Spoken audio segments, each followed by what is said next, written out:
जोहनलाल सप्रे के स्वर में माया के गठरी। रानी बड़ा मजा थे अंधियार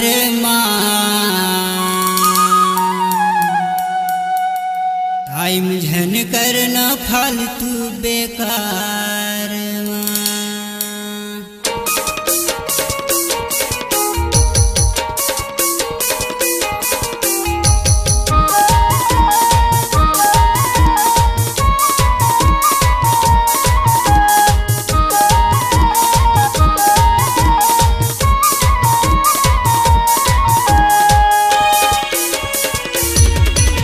रानी बड़ा मजा आते अंधियार टाइम झन करना फालतू बेकार रानी बड़ा मजा आते अंधियार टाइम झन करना फालतू बेकार करन देना रानी मोला जी भर के प्यार करन देना रानी मोला जी भर के प्यार बाजन देना बाजा डंका माया के हमार डर लागे राजा डर लागे मोला अंधियार झुकुर झाकर लागे राजा दिया बारना हाँ डर लागे मोला अंधियार झुकुर झाकर लागे राजा दिया बारना।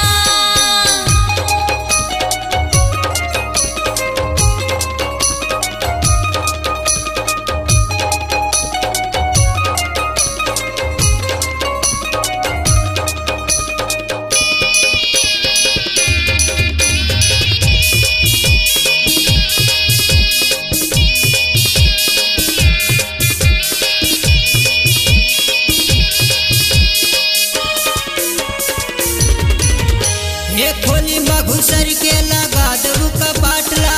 धीरे गोठिया कोनो सुन ले ही बातला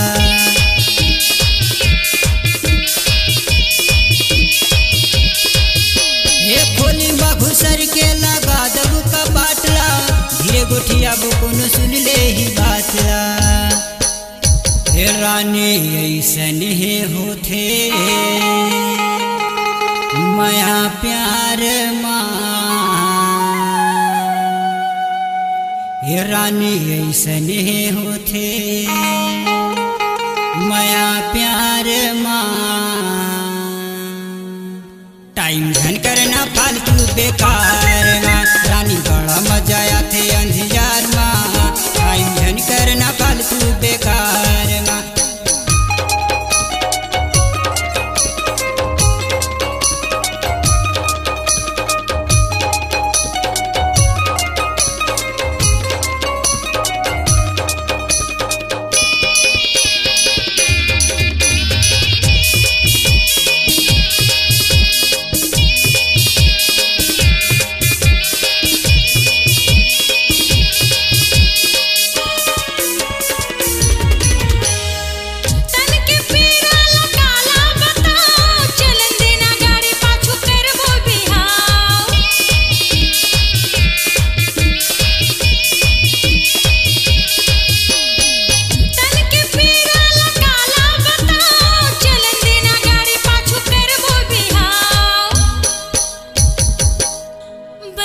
पगली हो जाऊं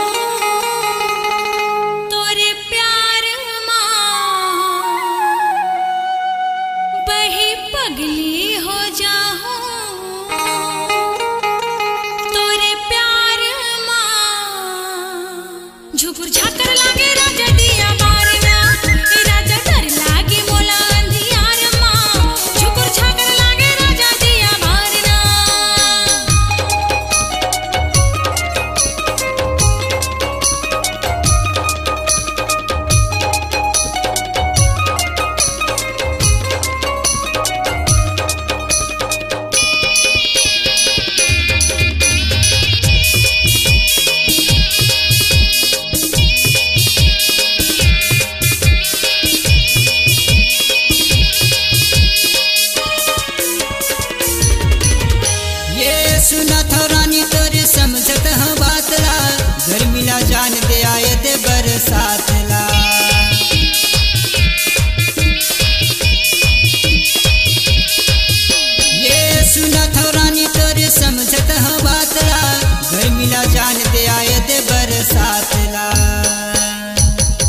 सुनत हती जान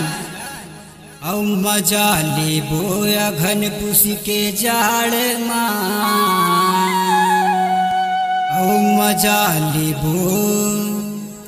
अघन पुस के जाड़ टाइम धन करना फालतू बेकार रानी बड़ा मजा आते अंधियार टाइम धन करना फालतू बेकार रानी बड़ा मजा आते अंधियार टाइम धन करना फालतू बेकार करन देना रानी मोला जी भर के प्यार करन देना रानी मोला जी भर के प्यार बाजन देना बाजा डंका माया के हमार डर लागे ए राजा डर लागे मोला अंधियार झुकुर झाकर लागे राजा दिया बारना रानी बड़ा मजा आते अंधियार टाइम धन करना फालतू बेकार हाँ डर लागे मोला अंधियार झुकुर झाकर लागे राजा दिया बारना रानी बड़ा मजा आते अंधियार टाइम धन करना फालतू बेकार